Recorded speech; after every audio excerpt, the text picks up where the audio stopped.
করোনার সময় মসিহা তকমা পেয়েছিলেন বলিউড অভিনেতা সোনু সুদ। সাধারণ মানুষ যে কোনো সমস্যাতেই তাকে ডেকে সাড়া পেয়েছিলেন। রাজনীতির সঙ্গে যোগাযোগ না রেখেও যে মানুষের জন্য কাজ করা যায় প্রমাণ করেছিলেন সোনু। ভক্ত অনুরাগী থেকে শুরু করে অনেকেই আশা করেছিলেন এরপর হয়তো রাজনীতির ময়দানেই অভিনেতার দেখা মিলবে, কিন্তু সোনু নিজেই সেই সব জল্পনা ভুল প্রমাণ করেছেন। একাধিক মহল থেকে সোনুর কাছে রাজনীতিতে যোগদান করার লোভনীয় প্রস্তাব এসেছে। এমনকি মুখ্যমন্ত্রীর পদও রাজ্যসভার আসনের প্রস্তাবও পেয়েছেন সোনু, কিন্তু এই প্রস্তাবেও নিজের অবস্থান থেকে সরে যাননি সোনু। সোনু বলেছেন, আমাকে মুখ্যমন্ত্রীর পদের প্রস্তাবও দেওয়া হয়েছিল, আমি সেই প্রস্তাব ফিরিয়ে দেওয়ায় উপমুখ্যমন্ত্রী হতে বলা হয়।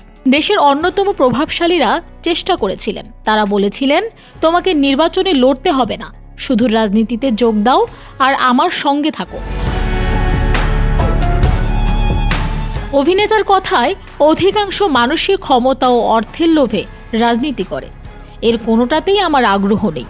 আমি নিজের মতো করে মানুষকে সাহায্য করছি, কাউকে আমার কোনো উত্তর দেওয়ার নেই।